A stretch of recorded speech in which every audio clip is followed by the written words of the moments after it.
everyone, Suzi here, and today we're playing King Arthur Legends Rise. For today's video, we're going to talk about our lovely boar, the pig, PENVEID. Is that how you say it? Let's talk about this dungeon, Plain of Beasts.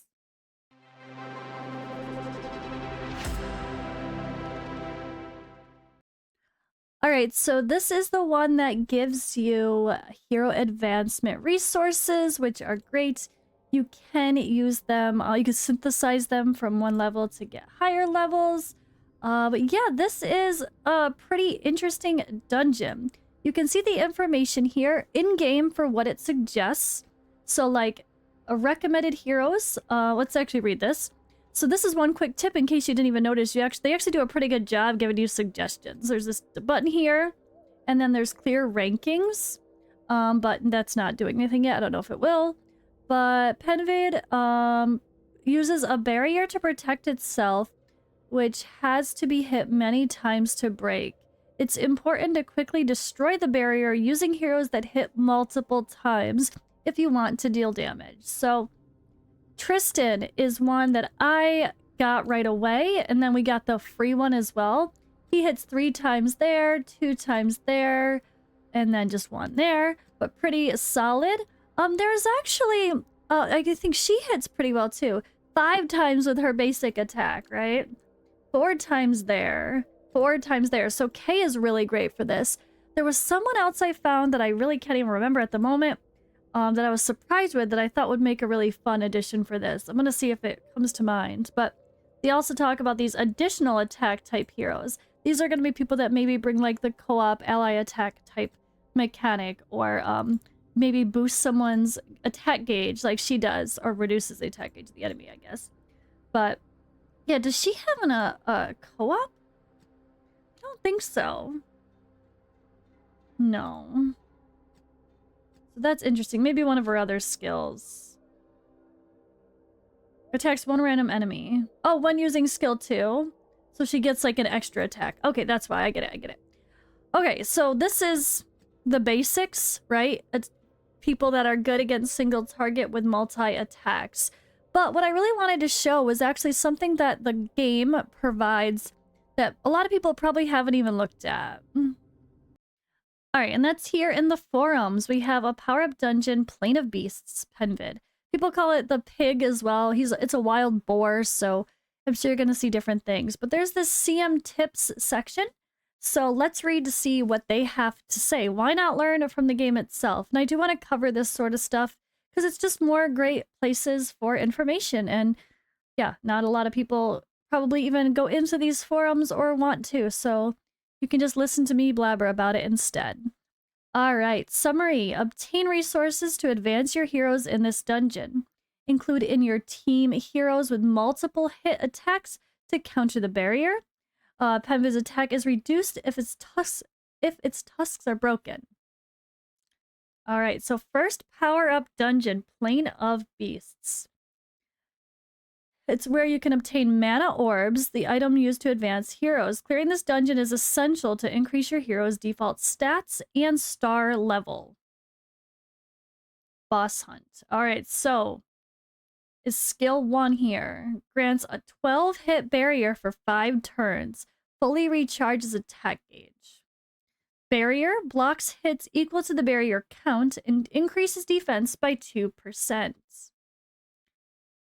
He periodically uses a barrier to protect itself and will receive no damage until the barrier is destroyed. When facing him in battle, include a hero with multi-hit attacks to destroy the barrier quickly before he can create another one to protect itself. Wait, that was cool. I just clicked the button and it just opened up the picture differently. I was like, what? I thought it actually worked to click this. Okay. So, recommended default team here is a typical Tristan and Morrigan, who we get both for free, with Kay and Clementine. Simple enough. I like it. I really like it.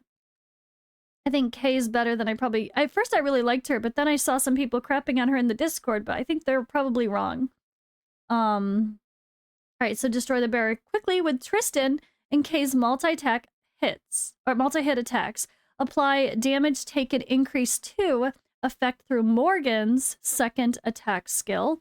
In this team, Clementine has an additional attack passive skill, is in charge of allies' recovery, and inflicts attack gauge decrease to the target.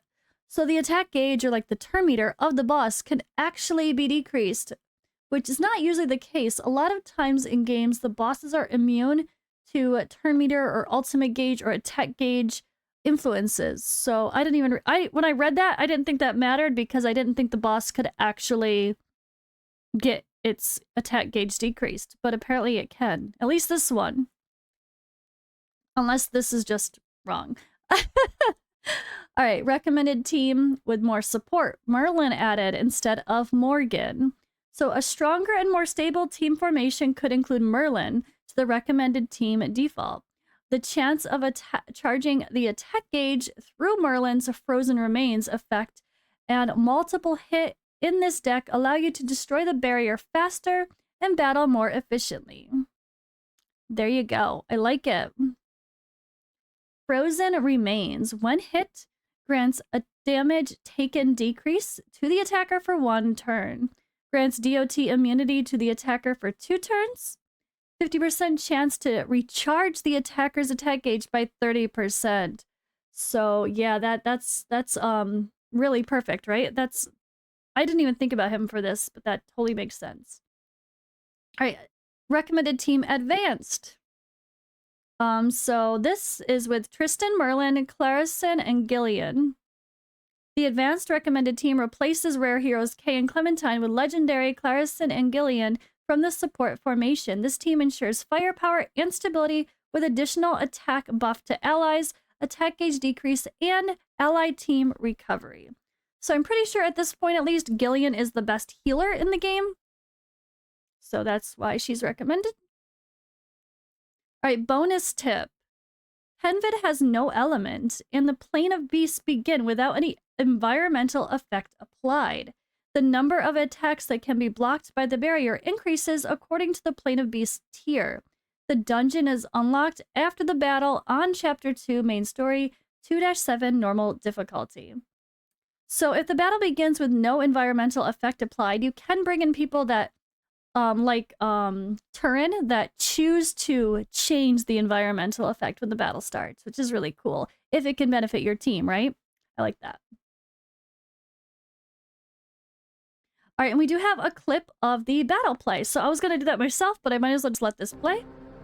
So this is them using the ideal team. Not my gameplay, this is the one in-game. Just, again.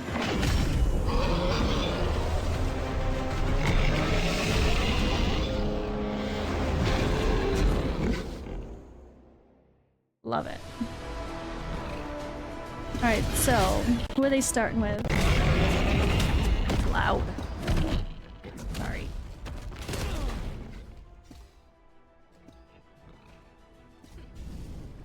Are they manualing? Oof. Yeah, they're manualing to show what they're using and why. Oh. She died already? That's not a good start. Or no, okay, never mind. It's part of her thing. I haven't used her. She slept. She slept. She literally took a nap on the ground. Hey, that's hilarious.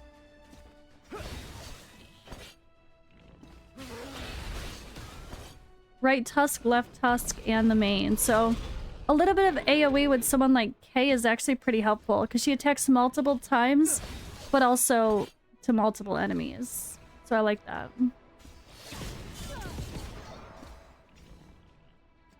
Alright, Morgan. Compressed Inferno. So Morgan does pretty good damage too. And of course Tristan, again, the multi-attacks, breaking that shield. Alright, Kay. Are they just gonna have her... Okay, they did have her use her ult. I'm surprised they didn't save that for someone else. The effects are really cool. How much they show? It's a 5-minute video. Oh, because it's on 1x speed as well.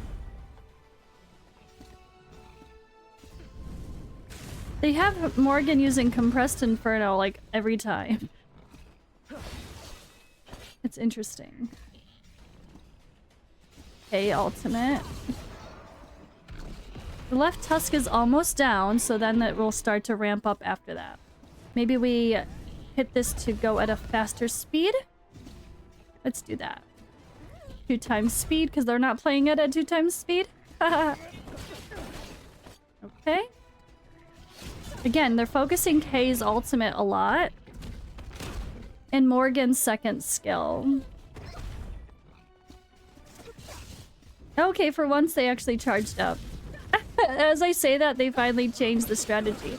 Maybe now that the boss is just the boss and no more tusks, they're using Kay to just boost and Morgan's ultimate now.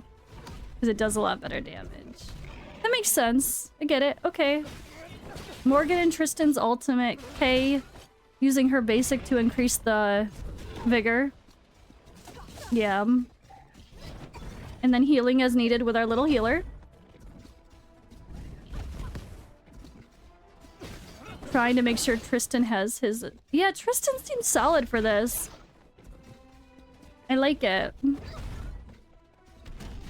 It's interesting to see the choices they're making. I don't know if they're 100% perfect. Or if someone's gonna watch this and be like, why are they doing that? But you can see the strategy change when they went from the...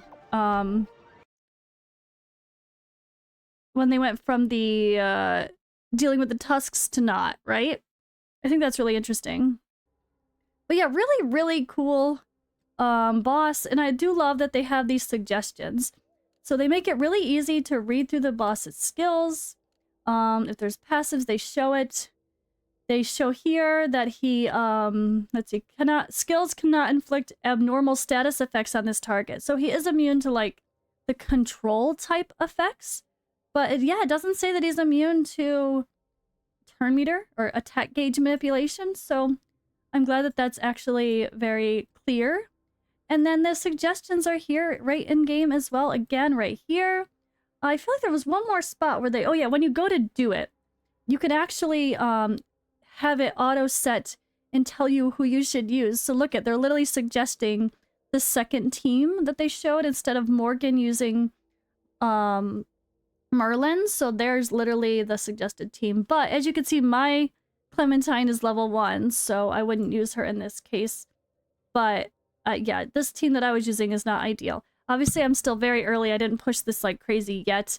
I was really slow to start playing, unfortunately. But either way, I'm looking forward to grinding it more. And I do love the features that allow the suggestions to happen. So maybe you can start to notice who are they suggesting for these battles and try to start working on those heroes. And especially if you can tell that they really do fit the, I don't know, fit best for your account. As you start to get the legendaries, obviously that's going to make things different, but they also have these recommended stage conditions.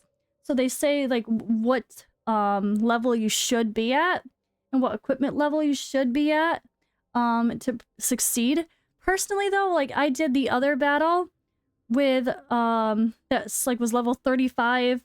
It said you need level 35 heroes or whatever, and I had level 20 and 25 heroes, but I still did okay because I had the right types of heroes that actually work for that battle. Like you can get away with a lower level and not not reaching the conditions that are suggested if you have the right team composition. So definitely have noticed that. So yeah, some really good in-game and forum information that I wanted to share with you guys regardless of my own experience. I think it's really fun to try to learn from what the game suggests, and then we perfect it and adjust it to fit our style of gameplay or quirky things that we find as our own type of synergies. And sometimes we do it better, sometimes they actually do know what they're talking about. So let me know what you guys think about the advice from the forum and in-game for this boss, and I will see you in the next video.